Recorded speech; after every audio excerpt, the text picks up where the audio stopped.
Welcome to the Bluffton Biblecast. The fear of the Lord is the beginning of wisdom, and the righteous shall live by faith. But what does a life of faith look like? Join us as we meditate on the wisdom literature of ancient Israel and Job, and the teaching of the apostles of Jesus Christ.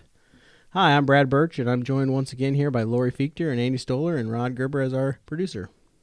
And this week, like I mentioned last week, we get introduced to a new character in the book of Job, right? Yeah, like you said last week, Brad. Although we finished hearing from Eliphaz, Bildad, and so far, there is a surprise orator who has been waiting in the wings, Elihu the Buzzite. I pronounce it Elihu, but Elihu sounds better Elihu. to me. I like that. Now, listeners, I don't know about you guys, but if you're like me, I found it pretty easy to skip straight from chapter 2 all the way to chapter 38 when I was reading Job in the past. You know, kind of skip all these poetic chapters that we've been going over. And to be completely honest, this is a little bit humiliating, I guess, but I didn't even realize there was another character besides the three friends until I read it this time around for the podcast. So. Kind of sneaks in there right at the end. It kind of does, doesn't it? And if you're skipping ahead like I did, you miss out. So I'm kind of interested to hear about Elihu. Lori, what can you tell me about him? Well, okay, if we thought Eliphaz was talkative, he doesn't hold a candle to Elihu. Remember Eliphaz had 83 verses? Mm-hmm. Okay. This week's entire reading, the whole week, is a monologue of 165 verses by the young whippersnapper, Elihu. Wait, so this week is just Elihu's talk. That's right. Oh, my. Now, he has a great name. El, is God. E is my, like Eli is my God. Who is he? In other words, my God is he. I like that. Yeah, I do too. Elihu is not an acquaintance of Job, but he has been listening in. Really? Interesting. It's kind of a little bit disconcerting to think of others just kind of listening in on the sidelines, isn't it? It kind of makes you wonder how many others there were. Yeah, I'd never thought of that before because I've always pictured Job isolated at the ash heap with only his three friends around him.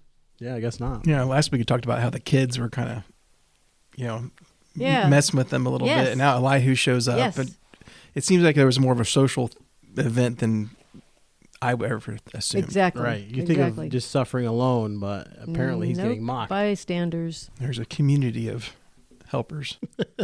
Helpers in quotation Yeah. there. So there's always people around watching drama, isn't there? That's true. Seems Ambulance like chasers. Yeah. Yeah, the storm chasers, all that good stuff. When I realized there was a fourth person, my first thought was kind of like, oh, this is dreadful. More condemnation. Lori, any initial reactions from you when you read it? Okay, well, I'm not a fan. Elihu's polished speaking style reminds me too much of the pompous Tertullus in Acts 24, if you remember him. So, yeah, he's knowledgeable, but I think he's pretentious. Mm-hmm. Now, commentators are mixed on the value of Elihu's input, so let's see what the theologians say. All right, so starting off with some of the good news, J. Vernon McGee defends the young man, stating, he doesn't have an answer for Job, but he comes closer than the others had come. Okay. And I do think he prepares the way for God finally to break in upon the scene. Finally. Mm-hmm. Francis Anderson writes, in all this, Elihu is an interesting specimen. He has good points and bad points. He obviously is proud and wordy, very wordy. Yet he sometimes speaks with prophetic power and clarity. So kind of good and bad. Yes, yep. Yep. And so we've referenced Warren Wiersbe's works on Job before, but he also sees some good in Elihu's contribution, saying, with all his verbosity and lack of humility, Elihu did say some things good that Job needed to hear. Okay. Elihu's use of rhetorical questions in Job 37, 14 through 18, prepared Job for the series of questions that Jehovah would then come to ask him in Job 38 to 41. Unlike the three friends, Elihu assessed Job's problem accurately. Job's actions may have been right, that he was not the sinner his three friends described him to be, right, but his attitude was wrong. Okay. So even though God said nothing about Elihu, the man did have a helpful ministry to Job. Unfortunately, Job wouldn't accept it. Okay. Well, I don't know. Hearing those three reviews, it kind of sounds like all positive, right? Not so fast. What? Not so fast. On the other hand, David Guzik writes, almost all modern interpreters have found Elihu to be insufferably wordy. 165 verses, right? Yeah.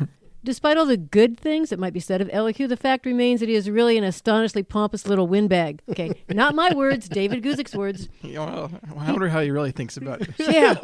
Well, listen, think about this. He takes the entire first chapter, for example, plus portions of the second chapter, simply to clear his throat and announce that he has something to say. Oh, okay, and another one. Dr. Henry Morris states, Elihu had listened in silence up to this point, but now he jumped into the argument with great enthusiasm. Elihu had a very high opinion of his own spiritual understanding and philosophical insight. In building his case against Job, Elihu resorted to distortion and deception. This fact, together with his untoward boasting and spiritual pride, nullify the credibility of his otherwise pious and correct statements about God. Yeah, those ones don't sound too good, do they? Not really. That's why it's a mixed bag. Those are on the more candid assessments. Yes. So a final word of criticism comes from G. Campbell Morgan. Elihu will speak, but Job will not answer him. Yeah. Job never had the opportunity to answer him. God took no notice of him, being Elihu, except to interrupt him and start his final 3 chapters of questions. So it sounds kind of like they're split on whether they perceive him to be helpful or not so helpful. Exactly. And really, God doesn't address it, kind of like you're saying. He will learn in next week's reading of the final chapters that God is angry with Job's 3 friends, but he doesn't really include Elihu or even really acknowledge him. Interesting.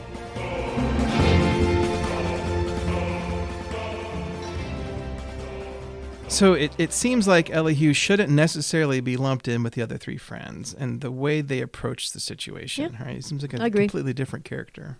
Yeah, and actually so does Elihu. Elihu? I'm just trying to get it right here. Elihu is what comes to me. All right, so I actually agree, and so does Elihu. He is frustrated that his 3 friends can't refute Job, and so he has a new approach.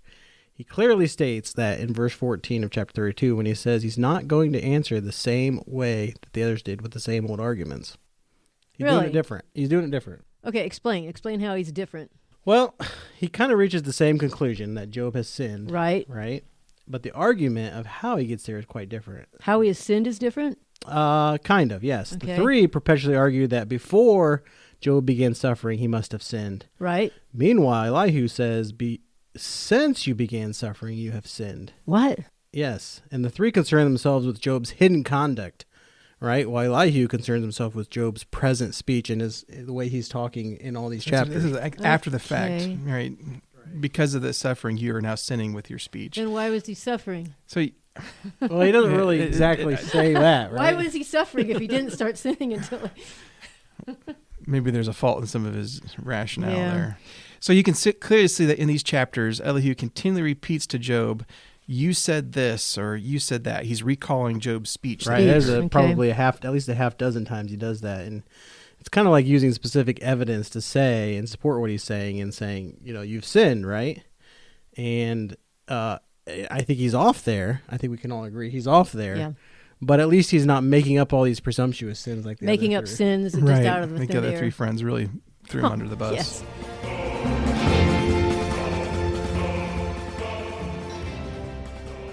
All right, so after 3 chapters of talking and talking and talking, Elihu, I got it right that time, starts out chapter 36 with really an unthinkable statement, in my opinion.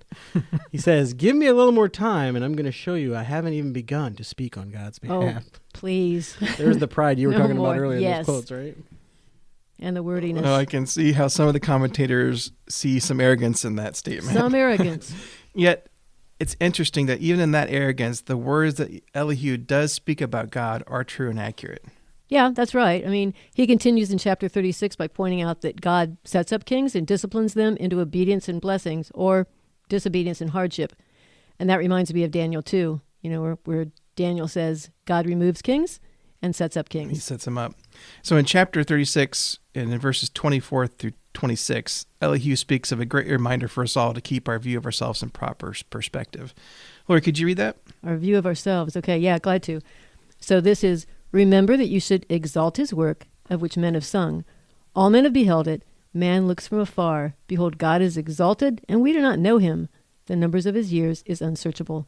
That's really some timeless wisdom there. I mean, remember that it's always God's work and not our own work. Yes. That is hard to do, actually. Yeah. I feel like so many times I'm easy to think, oh, look what I did here. Exalt his work. So I always try to reconcile the fact that it was a very humble statement that's wrapped in what seems to be unhumble wrapping, right? So Elihu to me is a contradiction between. I don't know. He could be proud of his humility. That has happened before. That does happen. That does happen. So that may be a good way of explaining it. So I also love the tie into understanding the weather. Yes. That Elihu brings into this. The end of chapter 36 and 37. From what I do for work, right? We spend so much money trying to understand and trying to predict the weather. Okay. And it's important because these predictions do help save lives. Right. But what takes mankind is amazing infrastructure and just countless dollars to put in place is just nothing to the Lord. We spend billions of dollars. We engage tens of thousands of engineers and industries all over the world, rockets and satellites and models and computers and weathermen and women, chugging and relentlessly computing every day, all day long. And the best we can do is predict. And what can't change anything about, right? Can't change it. Right. The forecast is wrong. And without any effort, right, the Lord can make these weather systems just bend to his will. Bend to his will. Bend to his will. Yep. Remember Jesus on the water, right? Peace be still. Oh, yeah. So, Elihu, in spite of his wordiness, does give a magnificent ode to God's majesty, proclaimed in the thunder and lightning, in the snow and the rain. His description of God thundering with his voice echoes the poetic beauty of Psalm 29. I do find it interesting that Elihu finds God in the storm, because that is exactly how God will appear to Job in the next chapter. Right, in the whirlwind. Yeah. So true. And so, some people may wonder why Elihu's soliloquy, monologue is in here, right? But it really is a nice bridge out of the three friends straight into, and it maybe, I don't know if Elihu knows how much he's teeing up God to come in that weather phenomenon, that whirlwind. Yeah. And so he concludes his section. When he finally is done off of his soapbox, this is Elihu's conclusion. Touching the Almighty, we cannot find him out. He is excellent in power and in judgment, and in plenty of justice he will not afflict. Men do therefore fear him. He respecteth not any that are wise of heart. And I can go along with that. Right? I think we can all identify in that. And those are some of the final words he speaks before Jehovah shows up. Interrupts. This is great.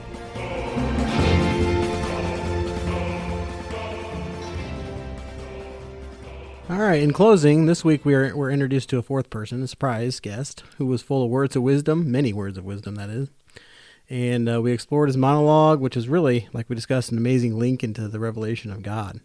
And as Jehovah brings this book to its close, which is really in a crescendo type manner, I like it. Building up to this. Yes. We'll read that during next week's finale. Yeah, don't miss next week, guys. Finally, we'll hear from God. Thanks again, listener, for joining us on our journey through Job and in digging into God's Word together. The goal is to glorify God as we gain more knowledge of Him. That concludes another episode of the Bluffton Biblecast.